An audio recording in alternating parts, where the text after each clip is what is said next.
Most people only notice a narcissist when the behavior becomes loud. The anger, the public put-downs, the obvious lies. By that point, the structure is already built. The real selection happens in the quiet stages. The subtle signs are easy to dismiss because each one feels small on its own. They feel like personality quirks or normal human inconsistency. That is why they work so well. The first subtle sign is the way attention is given and then pulled back. A narcissist does not stay consistent. They create a pattern of high focus followed by sudden coolness. The high focus feels rewarding. The coolness creates a small internal drop. The brain notices change more than absolute level. When attention becomes unpredictable, the nervous system starts monitoring it more closely. The person begins checking for signs of approval without fully realizing they are doing it. That monitoring is the beginning of emotional dependence. Here is a clear example. In the first weeks of contact, the narcissist responds quickly and with energy. Messages feel engaged. Conversations feel focused. Then, without explanation, the response time slows. The tone becomes flatter. The target feels a mild unease and often sends a longer message or asks if everything is okay. That reaction is noted. The narcissist has learned that reducing attention creates movement in the other person. Most people explain the change away as busyness. The pattern continues, and the target keeps adjusting. A second version of this same pattern appears in person. The narcissist is fully present one day. Strong eye contact, quick responses, focused questions. The next meeting, they are slightly distracted, looking at their phone more, giving shorter answers. The target feels the difference and often works harder to regain the earlier level of attention. That extra effort is exactly what the narcissist is measuring. The person who works harder to restore the connection has already begun paying a cost. A third version shows up in group settings. The narcissist gives the target strong attention when they are alone together. When other people are present, that attention often drops. The target feels the shift and may try to regain it by being more engaging or more agreeable. The narcissist observes how much the target will perform for the return of focus. A fourth version appears through timing.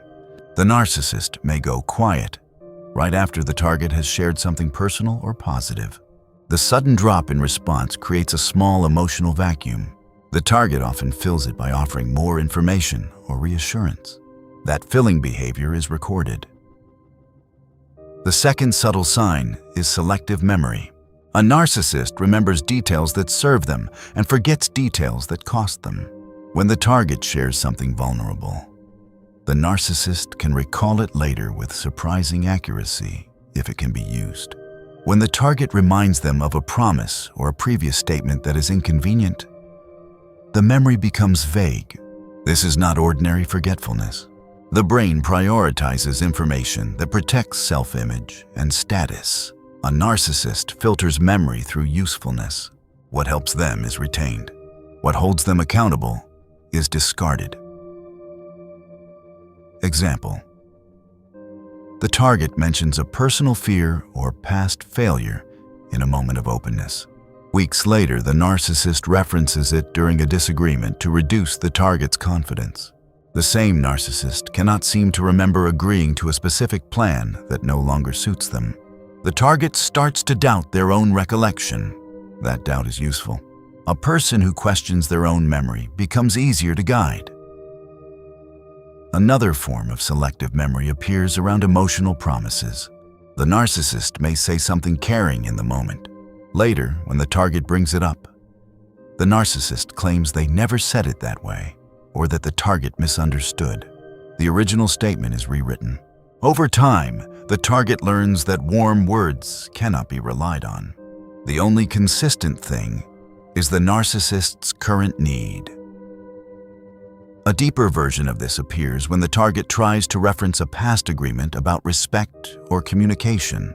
The narcissist may say they do not remember it that way, or that the target is making it bigger than it was. The target is left defending their own memory instead of addressing the real issue. That shift in focus is deliberate. Another version shows up with shared plans. The narcissist agrees to something when it is convenient. Later, they claim the agreement was only a possibility or that the target pushed for it. The target is left holding responsibility for a decision that was mutual at the time. One of the most effective subtle tools is early gaslighting. Most people think of gaslighting as dramatic denial of big events. The dangerous form starts much smaller and much earlier. It works by slowly separating the target from their own perception. The first gaslighting tactic is the gentle rewrite of shared moments. After a conversation or interaction, the narcissist offers a slightly different version of what happened. The difference is small enough that arguing about it feels petty. Over time, these small rewrites accumulate. The target begins to rely more on the narcissist's account than their own. Clear example. The target remembers the narcissist saying they would handle something. Later, the narcissist says they only said they would try. The target feels confused but lets it go. The next time a similar situation happens, the target already doubts their own memory a little more. That doubt is the beginning of the shift. A second example of the rewrite appears in emotional conversations. The target recalls expressing a clear boundary. Later, the narcissist remembers the conversation as the target being a little stressed or not fully meaning it. The boundary is softened in memory till it no longer counts as a real limit. The second gaslighting tactic is emotional invalidation delivered as concern. When the target expresses a feeling, the narcissist responds in a way that makes the feeling seem excessive or incorrect. The words often sound caring. The effect is the opposite. Example: the target says they felt dismissed during a conversation. The narcissist replies, "I think you're reading too much into it. You know I care about you." The target's emotional experience is reframed as a misunderstanding caused by their own sensitivity. The real issue is never addressed. The target starts to question whether their reactions are reliable. Another version of this tactic uses tone. The narcissist responds to the target's concern with calm patience that feels slightly superior. The calmness itself becomes the evidence that the target is the one who is overreacting. The target begins to feel that strong emotions are a personal flaw rather than a response to real behavior. The third gaslighting tactic is the use of confident tone over accurate content. The narcissist delivers their version of events with calm certainty. The target, who may feel uncertain or emotional, begins to defer to the more stable-sounding voice. The brain often treats confidence as a signal of accuracy, even when the content is wrong. The narcissist uses that bias. Example: after a disagreement, the narcissist calmly states what the target really meant or what actually happened. The delivery is steady and controlled. The target, still feeling the emotional charge of the moment, starts to wonder if the narcissist's calmer version is the correct one.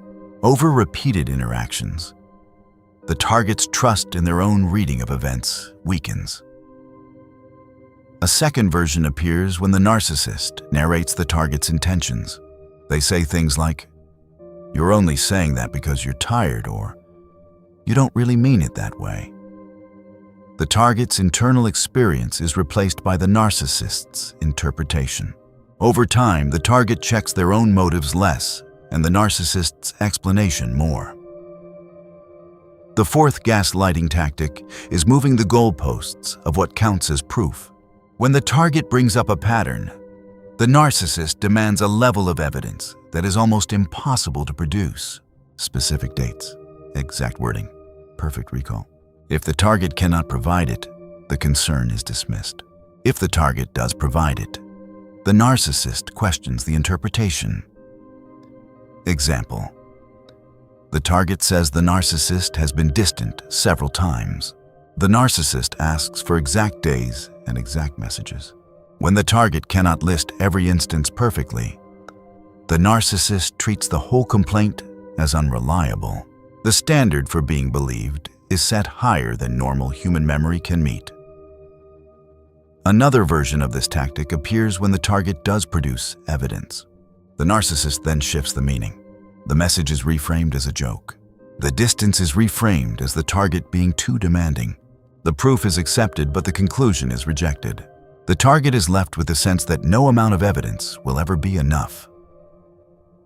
The fifth gaslighting tactic is the quiet suggestion that the target's perceptions are influenced by their past. The narcissist links the target's current reactions to old wounds or previous relationships. This creates a ready explanation that removes the narcissist from responsibility. Example: when the target expresses discomfort, the narcissist says something like, "I think this is bringing up stuff from before." The current behavior is no longer the issue. The target's history becomes the issue. The focus shifts away from the narcissist's actions and onto the target's supposed unfinished business. A deeper version of this appears when the narcissist uses the target's known insecurities against them. If the target has ever mentioned being too sensitive or too reactive in the past, the narcissist brings it back as the explanation for every present concern. The target begins to police their own reactions before the narcissist even has to. These gaslighting moves rarely appear as open attacks. They appear as small corrections, mild concern, confident reframes, raised standards of proof, and past blaming. Each one is easy to accept in the moment. Together, they slowly separate the target from their own sense of reality. The target starts checking with the narcissist more often about what happened or how they should feel. That checking is the early form of dependence. The third subtle sign is the quiet ranking of people. Narcissists constantly measure relative value. In early interactions, they make small comments that place people on a hierarchy. The comments sound observational. They are not. They are status checks. The target is being shown where they currently sit and what happens to people who fall lower. Concrete example: the narcissist speaks lightly about someone who used to be close. They describe that person as too sensitive or not as sharp as they think. The tone is casual. The message is clear. People who push back or show need lose ranking. The target absorbs the rule without it being stated directly. Later, when the target feels the urge to complain or set a limit, they remember the ranking and hesitate. A second version of ranking happens in real time, when the target is with the narcissist and another person receives attention or praise. The narcissist often makes a small, reducing comment afterward. It can be as light as, "They're a lot, aren't they?" The target is being trained to see other people through the narcissist's status lens. A third version appears when the target talks about someone they respect. The narcissist may offer a mild counterview that lowers that person's standing. The goal is to keep the target's highest regard directed toward them. The fourth subtle sign is the use of microagreements. A narcissist often gets the target to agree with small statements that later become hard to reverse. They present an idea as obvious. The target nods or says yes to keep the conversation moving. That small yes is stored. Later, it is referenced as proof of shared understanding or previous consent.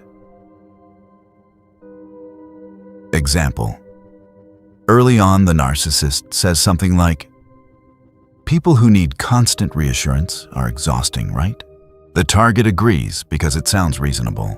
Later, when the target expresses a normal need for clarity, the narcissist can point back to the earlier agreement and frame the need as weakness. The target feels trapped by their own previous words. The fifth subtle sign is the absence of genuine repair. When a small tension appears, a healthy person moves to restore balance. A narcissist often does not. They wait. They let the discomfort sit. They watch who reaches first. The person who repairs first reveals a higher need for harmony. That need becomes leverage. Clear example: a mild misunderstanding happens. The narcissist becomes slightly distant. They do not address it. If the target sends a message to clear the air, the narcissist accepts the repair without offering much in return. The imbalance is recorded. The target has shown they will carry the emotional labor. Another subtle pattern is the way compliments are structured. Narcissistic compliments often contain a quiet comparison or condition. They praise the target relative to others or relative to a previous version of themselves. The praise feels good. It also creates a standard the target must keep meeting.